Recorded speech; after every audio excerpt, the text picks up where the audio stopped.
ఈ ఇళ్ల అంశానికి వచ్చినప్పుడు ఒకటి, రాష్ట్ర విభజన జరగక ముందు ఉమ్మడి ఆంధ్రప్రదేశ్లో ఆనాటి ఇందిరమ్మ ప్రభుత్వంలో ఇందిరమ్మ ఇళ్లకి ఒక శానిటరీ ఆనాడు వచ్చింది అధ్యక్ష. దానికి సంబంధించిన అంశం ఆనాడు ఉమ్మడి ఆంధ్రప్రదేశ్లో ఇప్పుడున్న తెలంగాణ రాష్ట్రంలోని అప్పటి 10 జిల్లాలు ఇప్పుడు 23 జిల్లాల్లో సుమారు 21 లక్ష ఇళ్లు ఆనాడు దివంగత నేత రాజశేఖర రెడ్డి గారి టైంలో ఇందిరమ్మ ఇళ్లు కట్టించే కార్యక్రమానికి శ్రీకారం చుట్టి ప్రతి పేదవాడి మనసులో పేదవాడి ఆత్మ గౌరవానికి చిహ్నంగా ఉండే ఇల్లిచ్చిన ఘనత ఆనాటి ఇందిరమ్మ ప్రభుత్వానికి అధ్యక్ష.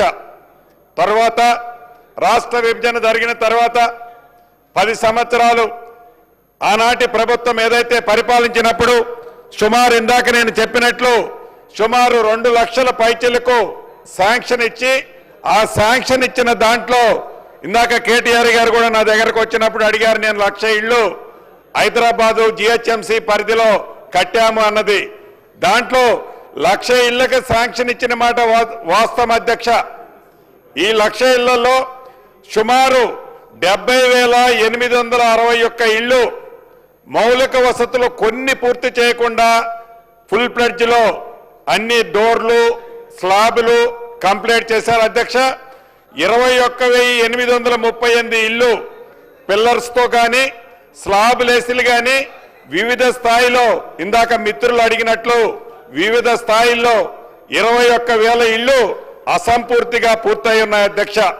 దాంట్లో భాగమే కంటోన్మెంట్ కానీ జూబ్లీ హిల్స్లో కొన్ని కానీ వివిధ ప్రాంతాల్లో ఇందాక వివేకన్న కూడా చెప్పారు. గౌరవ సభ్యులు సీనన్న అడిగినట్లు మీ ప్రభుత్వం వచ్చిన తర్వాత ఒక్క ఇటుకైనా మీరు 2 BHK పెట్టారా అని వారు ప్రశ్నించినందుకు నేను సమాధానం చెప్తున్నాను అధ్యక్ష. ఈ ప్రభుత్వం ఏర్పడిన తర్వాత ఈ జిహెచ్ఎంసీ పరిధిలోని ఈ 26,000 ఇళ్ళు ఏవైతే అసంపూర్తిగా కంప్లీట్ అయ్యాయో దాంట్లో 738 కోట్లు ఖర్చు పెట్టి పూర్తి చేసి నా చేతుల మీదనే కంటోన్మెంట్ ఇళ్లు కూడా ఇవ్వటం జరిగింది అధ్యక్ష.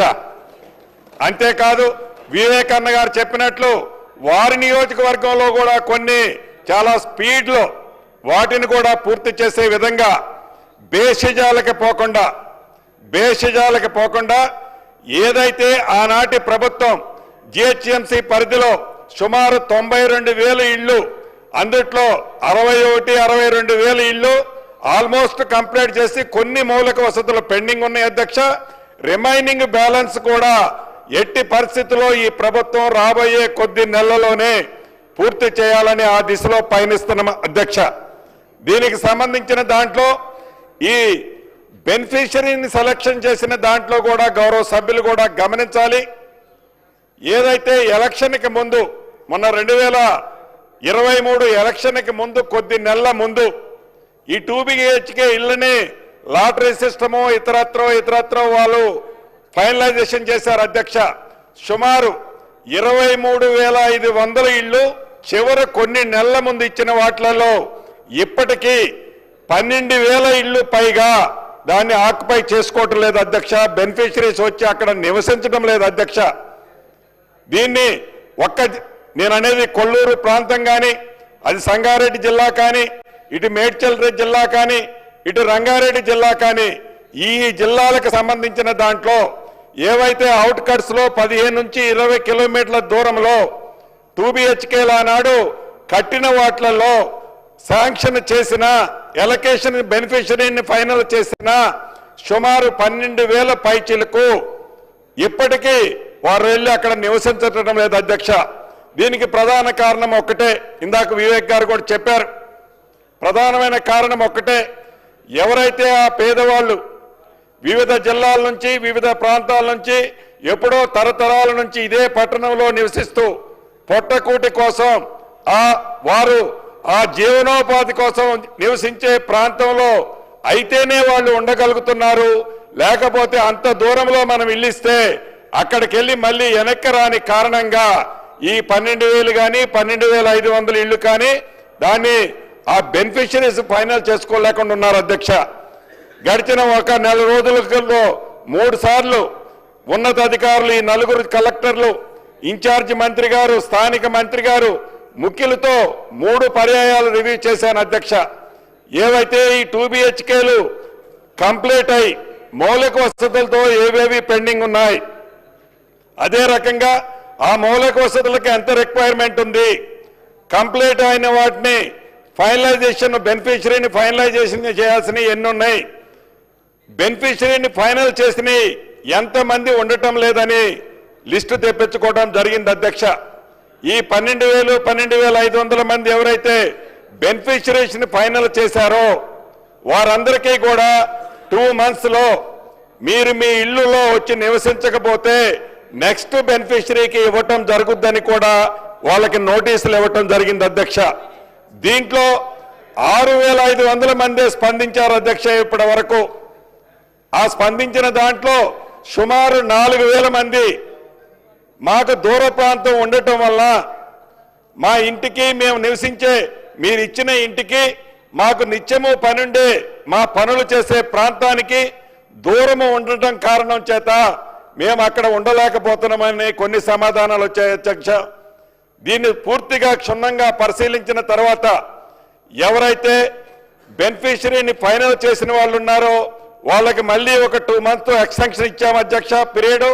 వాళ్ళు ఆక్యుపై చేసుకుంటే సరే, లేకపోతే ఎక్కడైతే కన్స్ట్రక్షన్ చేసిన ఏరియాకి పరిసర ప్రాంతాల్లో 5 నుంచి 10 కిలోమీటర్ల రేడియస్లో ఎవరైతే ఎలిజిబిలిటీ ఉన్న వాళ్ళు ఉంటారో, ఎవరైతే బెనిఫిషరీస్ ఉంటారో వారికి ఇవ్వాలని కూడా ప్రభుత్వం ఆ విధంగా ఆలోచిస్తుంది అధ్యక్ష. తప్పకుండా వాటిని ఖాళీగా ఉంచితే వాటిలో వివిధ రకాలైన, ఇందాక మిత్రులు చెప్పినట్లు అనేక రకాలైన కార్యక్రమాలు జరుగుతున్నాయి కాబట్టి వాటిని ఖాళీగా ఉంచొద్దని ఆలోచనతో ఉన్నాం అధ్యక్ష. ఈ 99 daysకి సంబంధించిన అంశం ఏదైతే రోజులు ఉందో ప్రభుత్వం తీసుకున్న కార్యక్రమం, వీటిని విత్ ఇన్ ది టైంలో ఎవరైతే నివసించిన వారి ఇళ్లు కానీ, అదే రకంగా కొత్తగా అలొకేషన్ చేయాల్సిన వాళ్ళ ఇళ్లు కానీ తప్పకుండా పూర్తి చేస్తాం. ఈ ప్రభుత్వం వచ్చిన తర్వాత ఆనాడు 2017లో మౌలిక వసతుల కోసం సంబంధించిన ఎస్టిమేట్లు, శాంక్షన్స్ ఆనాటి ప్రభుత్వం క్యాన్సిల్ చేసిన కారణంగా, రిజెక్ట్ చేసిన కారణంగా ఒక జీవో ఇచ్చి మౌలిక వసతులకి అలొకేషన్ లేని కారణంగా చాలా కాలనీలు సుమారుగా 80 ప్రదేశాల్లో మౌలిక వసతులకు డబ్బు అవసరం ఉందని 784 కోట్లు శాంక్షన్ చేసిన అధ్యక్ష. ఈ 784 కోట్లలో ఇప్పటికే 432 కోట్లు ఖర్చు పెట్టాం. ఇంకా ఈ 784 తోడు నాకు తెలిసి ఇంకా 220 కోట్లు అవసరం ఉండేటట్లుంది అధ్యక్ష. ఎంత ఖర్చైనా ఆనాటి ప్రభుత్వము చేపట్టిన ఆ 2 BHKలన్నిటినీ పూర్తి చేసి బెనిఫిషరీని, నిజమైన బెనిఫిషరీ, ఇందాక మిత్రులు అడుగుతున్నారు L1, L2, L3. L1కి డెఫినేషను పూరిల్లుండి స్థలం ఉంటే దాన్ని L1 కింద ట్రీట్ చేశాం అధ్యక్ష. L2 ఇళ్ల స్థలం లేని వారిని LT కింద చేశాం అధ్యక్ష. L3లో పూరిల్లు కాకుండా రేకుల షెడ్ లాంటి ఉన్న వాటిని L3 అనుకున్నాం అధ్యక్ష. ఇప్పుడు ఫస్ట్ ఫేజ్లో ప్రభుత్వం మొదటి విడత ఏదైతే 4.5 లక్షల శాంక్షన్ చేసి ప్రతి నియోజకవర్గానికి 3,500 చెంచులందరికీ 12,000 ఇళ్ళు, దాంతోపాటు ట్రైబల్ ITDA ప్రాంతంలోని నియోజకవర్గాలకు అదనంగా 1000 నుంచి 1,200 ఇళ్ళు ఇచ్చాము అధ్యక్ష. ఇవి కాకుండా ఇంకా ఏవైతే ల్యాండ్ ఎక్విజిషన్లో వివిధ కారణాలుగా నష్టపోయిన వాళ్ళకి ప్రతి నియోజకవర్గం అవసరాన్ని బట్టి 10, 20, 30 ఇళ్ళు కూడా ఇచ్చిన మాట వాస్తవం అధ్యక్ష. రమారమి నాకు తెలిసి ఏది కొత్త శాంక్షన్లో ఇక 2 BH సెకండ్ పార్ట్లో చెప్తాను అధ్యక్ష. ఈ 2 BHకి సంబంధించిన దాంట్లో షాపుల విషయం గురించి కూడా అడగటం జరిగింది అధ్యక్ష. గౌరవ సభ్యులు, ఏదైతే మనం లీజుకి ఇచ్చినప్పుడు, లీజుకి ఇచ్చింది నేను హౌసింగ్ డిపార్ట్మెంట్ కూడా చూస్తున్నాను కాబట్టి ఎప్పుడో 30 సంవత్సరాలు, 40 సంవత్సరాలు, 50 సంవత్సరాల నుంచి లీజుకి ఇచ్చిన ల్యాండ్లలో ఆ లీజు డబ్బులు కూడా కట్టని పరిస్థితి ఈనాడు మనం చూస్తున్నాం అధ్యక్ష. లీజు కట్టరు, దాన్ని ఖాళీ చేయరు. ఖాళీ చేయమంటే కోర్టు నుంచి ఒక స్టే పట్టుకొస్తారు అధ్యక్ష. ఈ రకంగా ప్రభుత్వ భూములు అయ్యుండి కూడా, ప్రభుత్వానికి ఉపయోగపడకుండా ఉండి కూడా కనీసం ఆ నామినల్ రెంటలు కూడా కట్టలేని పరిస్థితి ఉంది అధ్యక్ష. దీన్ని దృష్టిలో పెట్టుకొని ఎవరైతే షాపులకు సంబంధించిన దాంట్లో ఓపెన్ ఆక్షన్ ద్వారా వచ్చిన డబ్బుని ఆ సంఘం ఏదైతే ఆ అపార్ట్మెంట్కు సంబంధించిన యూనియన్ పక్షాన, అదే రకంగా ఆ మున్సిపాలిటీకి సంబంధించిన అధికారితో జాయింట్ అకౌంట్తో ఆ డబ్బులు డిపాజిట్ చేయడం జరుగుతుంది అధ్యక్ష. డిపాజిట్ చేసి దాని మీద వచ్చిన ఇంట్రెస్ట్ ఇతరత్ర ఆ అసోసియేషన్ వాడుకునే విధంగా ఒక జీవోని సర్క్యులర్ని ఇష్యూ చేశాం అధ్యక్ష. ఆ విధంగా ఈ రాబోయే కొద్ది రోజుల్లోనే ఒక్క జిహెచ్ఎంసీ పరిధిలోనే కాదు, రాష్ట్రంలో ఇలా షాపులు ఏవైతే ఆనాడు 2BHKలో కట్టారో వాటన్నిటికీ తప్పకుండా వాటిని కంప్లీట్ చేసి ఆ వచ్చిన డబ్బు ప్రభుత్వం వాడుకోదు అధ్యక్ష, కలెక్టర్ అకౌంట్లో పెట్టం అధ్యక్ష.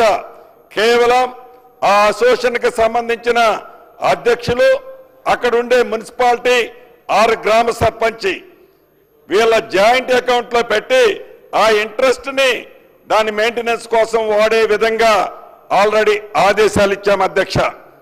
అదే కాకుండా ఏదైతే అన్కంప్లీటెడ్ ఉన్నాయి అధ్యక్ష రాష్ట్రంలో ఈ 2BHKకి సంబంధించిన ఈ అన్కంప్లీటెడ్ వాటిని పాత కాంట్రాక్టర్లు విల్లింగ్ ఉంటే అదే రేట్లతో కంప్లీట్ చేస్తే వారికి పేమెంట్ ఇవ్వడానికి సిద్ధంగా ఉన్నాం అధ్యక్ష. అలా కాని పక్షంలో బెనిఫిషరీస్ని కూడా ఈ 99 డేస్ ప్రోగ్రాంలోనే కంప్లీట్ కాకపోయినా బెనిఫిషరీని ఫైనలైజేషన్ చేస్తాం అధ్యక్ష. చేసి వారి ఆధ్వర్యంలోనే ఏదైతే గతంలో పేమెంట్ జరిగిందో పేమెంట్ పోను మిగిలిన డబ్బులు వారి అకౌంట్లకి క్రెడిట్ చేసి ఆ బ్యాలెన్స్ వర్క్ని పూర్తి చేయాలన్నది ప్రభుత్వం యొక్క ఆలోచన అధ్యక్ష. ఆ రకంగా ఆదేశాలు కూడా ఇవ్వటం జరిగింది అధ్యక్ష. ఇందాక సభ్యులు కొంతమంది అడిగారు ఇందిరమ్మ కమిటీ గురించి, సర్పంచులు, వార్డు మెంబర్లు, కౌన్సిలర్ల గురించి అడిగారు. చాలా స్పష్టంగా ఆ ఇందిరమ్మ కమిటీ జీవోలో స్పష్టంగా చెప్పాము అధ్యక్ష. సర్పంచ్ అనేవాళ్ళు ఏ పార్టీ ఉన్నా పార్టీలకు అతీతంగా సర్పంచ్ అంటే ఆ గ్రామానికి ప్రథమ పౌరుడు కాబట్టి ఆ ఇందిరమ్మ కమిటీకి అధ్యక్షుడు ఆ సర్పంచ్ అవుతాడు అధ్యక్ష. చాలా స్పష్టంగా చెప్తున్నా, ఇక్కడ పార్టీలకు అతీతంగా అనేక పర్యాయాలు చెప్పినా మళ్ళీ చెప్తున్నాం, ప్రభుత్వం నుంచి ఏ రకమైన సూచనలు ఆదేశాలు లేవు అధ్యక్ష. నిరుపేదలు ఎవరైతే ఉంటారో ఆ నిరుపేదలకు ఇవ్వాలన్నదే ఈ ప్రభుత్వం యొక్క ఆలోచన అధ్యక్ష. అదే రకంగా సర్పంచులు ఇచ్చిన దాన్ని ఫైనలైజేషన్ ముందే చేయరు అధ్యక్ష. సర్పంచి ఆ ఇందిరమ్మ కమిటీ సభ్యులు ఫైనల్ చేసిన దాన్ని గౌరవ జిల్లా కలెక్టర్ గారికి ఇస్తారు అధ్యక్ష. గౌరవ జిల్లా కలెక్టర్ గారు వెట్టింగ్ చేసిన తర్వాతనే ఆ జిల్లా ఇన్ఛార్జి మంత్రి గారు ఫైనలైజేషన్ చేస్తాడు అధ్యక్ష. ఇందిరమ్మ కమిటీలో సర్పంచ్ ఏ పార్టీ వ్యక్తి ఉన్నా, కౌన్సిలర్ ఏ పార్టీ వ్యక్తి ఉన్నా ఆ వ్యక్తులు ఫైనలైజ్ చేసిన లిస్టుని గౌరవ కలెక్టర్ గారు వెట్ చేసిన తర్వాత, గౌరవ కలెక్టర్ గారు సిగ్నేచర్ చేసిన తర్వాత గౌరవ ఇన్ఛార్జి మంత్రి ఆ బెనిఫిషరీస్ ని ఫైనల్ చేయడం జరుగుతుంది అధ్యక్ష. అదే రకంగా మిత్రులు జిహెచ్ఎంసీ పరిధిని గురించి కూడా అడుగుతున్నారు. సభ్యులు లేరు కాబట్టి అక్కడ ఆల్రెడీ ప్రతి డివిజన్కి కార్పొరేషన్కి ఒక వ్యక్తి ఆల్రెడీ అఫీషియల్ ఉన్నాడు అధ్యక్ష. అతని ద్వారానే ఆ ఇందిరమ్మ కమిటీ నుంచి గౌరవ కలెక్టర్ గారికి వెళ్తుంది అధ్యక్ష. వెళ్ళిన తర్వాత కలెక్టర్ గారు వెట్టింగ్ చేసిన తర్వాత ఎమ్మెల్యే గారి రోల్ కూడా ఏముండదన్న సరే పరిశీలిస్తాం అధ్యక్ష. దాన్ని కూడా పరిశీలించి ఎమ్మెల్యేలు కూడా పెడితే బాగుంటుందని ప్రతిపక్ష మిత్రులు అడుగుతున్నారు. తప్పకుండా దాన్ని కూడా పరిశీలిస్తాం అధ్యక్ష. పరిశీలించి రాష్ట్ర వ్యాప్తంగా ఏవైతే 2BHKకి సంబంధించినవి ఉన్నాయో ఎక్కడ ప్రభుత్వ నిధులు ఖర్చు పెట్టి వివిధ స్థాయిలో హోల్డ్ అయి ఉన్నాయో అటువంటి వాటిని పాత ఏజెన్సీలు ముందుకొస్తే ఆ పాత రేట్లతో వాళ్ళతో కట్టిపీయటం జరుగుద్ది అధ్యక్ష. వాళ్ళు ముందుకు రాని పక్షంలో బెనిఫిషరీని ఫైనల్ చేస్తాము, బెనిఫిషరీకి బ్యాలెన్స్ డబ్బులు ఇస్తాము, వారి ఖాతాలో జమ చేస్తాము, వారి ద్వారానే ఆ బ్యాలెన్స్ వర్క్ కూడా కంప్లీట్ చేసే కార్యక్రమానికి శ్రీకారం చుట్టే విధంగా ఆదేశాలు ఇప్పటికే ఇవ్వటం జరిగింది అధ్యక్ష. ఇక మూడో పార్ట్ ఇందిరమ్మ ఇళ్ళు మొదటి విడత ఇచ్చాం అధ్యక్ష. మొదటి విడత ఇచ్చిన దాంట్లో రాష్ట్ర వ్యాప్తంగా ఇందాక చెప్పినట్లు ప్రతి నియోజకవర్గానికి 3,500 ఇచ్చాం. నాకు తెలిసి ఈ మార్చి 31వ తారీఖు నాటికి 1,12,000 ఇళ్ళు రాష్ట్ర వ్యాప్తంగా 1,12,000 ఇళ్ళు పూర్తి కాబోతున్నాయి అధ్యక్ష. ఇవి కాకుండా వివిధ దశల్లో ఉన్నాయి. మళ్ళీ జూన్ నాటికి మళ్ళీ 1,00,000 పూర్తవుతుంది అధ్యక్ష. తప్పకుండా అనేక పర్యాయాలు గౌరవ ముఖ్యమంత్రి గారు కానీ, గౌరవ ఉప ముఖ్యమంత్రి గారు కానీ, సహచర మంత్రులు కానీ అనేక పర్యాయాలు చెప్పాం అధ్యక్ష. ప్రతి పేదవాడికి, అర్హులైన పేదవాడికి ఇందిరమ్మ ఇల్లు ఇస్తామని చెప్పాం. రెండో విడత కూడా ఇందాక రాజేష్ రెడ్డి గారు అడిగారు, రెండో విడత కూడా రేపు ఏప్రిల్ నెలాఖరికి మే మొదటి వారంలో రెండో విడత కూడా రాష్ట్ర వ్యాప్తంగా ఇందిరమ్మ ఇల్లు ఇస్తున్నాం అధ్యక్ష. ఇది సభలోనే గౌరవ ముఖ్యమంత్రి గారు ప్రకటించడం జరిగింది.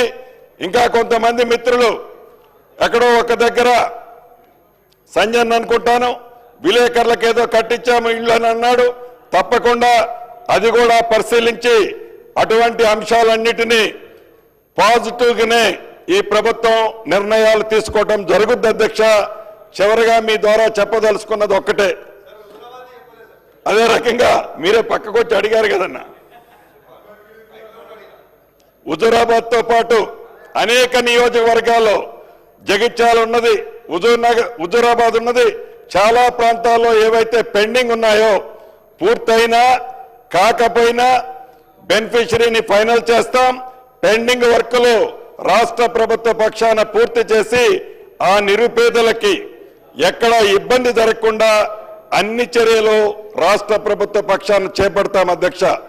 ఈ L1, L2, L3 అంశం ఏదైతే ఉందో L3లో ఉన్న వాళ్ళు L1కి శాంక్షన్ అయి కొన్ని పెండింగ్ ఉన్నాయంటున్నారు అధ్యక్ష. అదే రకంగా గతంలో ఇందిరమ్మ బిల్లు తీసుకొని కొన్ని అసంపూర్తిగా కట్టున్నాయి అధ్యక్ష.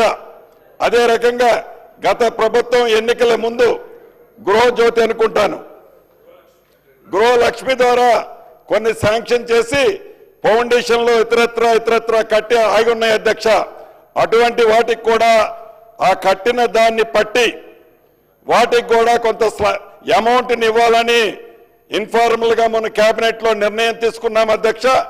ఈ రెండో విడత ఇచ్చే దాంట్లో ప్రతి నియోజకవర్గానికి కొంత సైజబుల్ నెంబర్ని ప్రతి నియోజకవర్గానికి వాటిని కూడా శాంక్షన్ చేయటం రెండో విడతలో ఉంటుందని కూడా తమరి ద్వారా గౌరవ సభ్యులకి తెలియజేసుకుంటూ చివరిగా నేను చెప్పదలుచుకున్నది ఒక్కటే అధ్యక్ష, ఇది ప్రతిష్టాత్మకమైన కార్యక్రమం. నేను ఈ మధ్య శుభకార్యానికి అపశుభకార్యానికి అనేక కార్యక్రమాలకు వెళ్ళినప్పుడు ఆ పేదవాళ్ళ ఆనందాన్ని, వాళ్ళు నాతో పంచుకునే ఆ ఆవేదన, వారి ఆనందాన్ని చూస్తుంటే నిజంగా నా కళ్ళమ్మట కూడా నీళ్లు చెమ్మగిలాయి అధ్యక్ష. దానికి కారణం ఒక్కటే, మంచి చేస్తే దాన్ని మంచని అంటారు, మంచి చేయకపోయినా బాధపడరు, కానీ మంచి చేస్తానని చెప్పి దాన్ని పూర్తి చేయకపోతే అది ఎవరినైనా ఆ సామాన్యుడు గుర్తుపెట్టుకుంటాడన్నది తమరి ద్వారా ఈ సభకు తెలియజేసుకుంటూ, ఇంత పెద్ద ఎత్తున సభ్యులు వారి కోరికలని తప్పకుండా ఈ రాష్ట్ర ప్రభుత్వ పక్షాన నేను చేపట్టి అతి కొద్ది రోజుల్లోనే 1-2 డేస్లోనే దీనికి ఒక టోల్ ఫ్రీ నెంబర్ కూడా ఇస్తాను అధ్యక్ష. ఓన్లీ సభ్యులు ఎవరైతే ఉన్నారో మీరు మీ నియోజకవర్గాల్లో ఈ ఇళ్లకు సంబంధించిన అంశాన్ని దాంట్లో మీరు కమ్యూనికేట్ చేస్తే వితిన్ 24 అవర్స్ లోపే మీకు రెస్పాండ్ అయి వాటన్నిటినీ రిజాల్వ్ చేస్తామని కూడా మీ తరపున గౌరవ సభ్యులందరికీ తెలుపుతూ సెలవు తీసుకుంటున్నాను అధ్యక్ష. అదే రకంగా జిహెచ్ఎంసీ పరిధికి సంబంధించింది మిస్ అయ్యాను అధ్యక్ష. ఆల్రెడీ రూరల్ కి సంబంధించింది ఏ రకంగా అయితే ఒక సిస్టమేటిక్ గా ఈ అలొకేషన్ ని ఫైనల్ చేశామో, జిహెచ్ఎంసీ పరిధిలో గతంలో జరిగిన పొరపాట్లు, ఆ పొరపాటు అంటే వాళ్ళు నివసించే ప్రాంతంలో కాకుండా, నివసించే ప్రాంతానికి దగ్గర కాకుండా ఎక్కడో మనకి 15-20 కిలోమీటర్ల అవతల ల్యాండ్ ఉందని అక్కడ కడితే ఆ పేదోడికి అది ఉపయోగపడట్లేదు. దాన్ని దృష్టిలో పెట్టుకొని మొన్న ఈ మంత్ జరిగిన 3 మీటింగుల్లో కూడా ప్రత్యేకంగా రివ్యూ చేసిన దాంట్లో ఎక్కడైతే స్లమ్ ఏరియాలు ఉన్నాయో, ఎక్కడైతే ప్రభుత్వ స్థలాలు నివాసానికి యోగ్యమైనవి ఉన్నాయో అటువంటి వాటిని సుమారు ఇప్పటికే ఒక 14-15 ఐడెంటిఫై చేసిన అధ్యక్ష. దీన్ని ఒక పాలసీని తయారు చేశాం. అతి కొద్ది రోజుల్లోనే కేబినెట్ లో డిస్కస్ చేసి ఈ అర్బన్ ప్రాంతమైన జిహెచ్ఎంసీ పరిధితో పాటు ప్రధాన నగరాలైన ఖమ్మం, వరంగల్, నిజామాబాద్, ఆదిలాబాద్, మహబూబ్ నగర్ లాంటి ప్రాంతాల్లో కూడా ఇటువంటి వాటిని తప్పకుండా చేపడతామని రాబోయే రోజుల్లో తమరి ద్వారా గౌరవ సభ్యులకు తెలుపుతూ, మల్లారెడ్డి గారు అడిగినట్లు లోకల్ అనేది ఇప్పుడు కాన్సెప్ట్ తీసుకోవటం లేదు అధ్యక్ష. లోకల్ కాకుండా నువ్వు దూర ప్రాంతం వాళ్ళకి ఇస్తే, ఇందాక నేను చెప్పినట్లు 23,000, 24,000 ఇస్తే అందుట్లో 12,000 మంది అక్కడ నివసించట్లేదు అధ్యక్ష. దాన్ని దృష్టిలో పెట్టుకొని ఎక్కడైతే ఆ హౌజెస్ ఉన్నాయో దాని పరిసర ప్రాంతాల్లో 5 కిలోమీటర్ల రేడియస్ లో ఉండే టౌన్లు కానీ విలేజ్లు కానీ, 10 కిలోమీటర్ల రేడియస్ లో ఉండే టౌన్లు కానీ విలేజ్లు కానీ దాంట్లో నిజమైన బెనిఫిషరీస్ కి ఇవ్వాలన్నది ఈ రోజు ప్రభుత్వం ఆలోచిస్తుంది అధ్యక్ష. లాస్ట్ టైం చెప్పారు 1-2 జిల్లాల్లో దాని గురించి రివ్యూ చేయడం జరిగింది. తప్పకుండా ఈ శాసనసభ కంప్లీట్ అవటంతోనే ప్రతి ఉమ్మడి జిల్లాకి ఒక రివ్యూ మీటింగ్ ని ఇక్కడే హైదరాబాద్ లో కండక్ట్ చేసి వారి సమస్యల్ని on the spot sort out చేయగలిగినన్నింటినీ షార్ట్ అవుట్ చేయడం జరుగుతుంది అధ్యక్ష.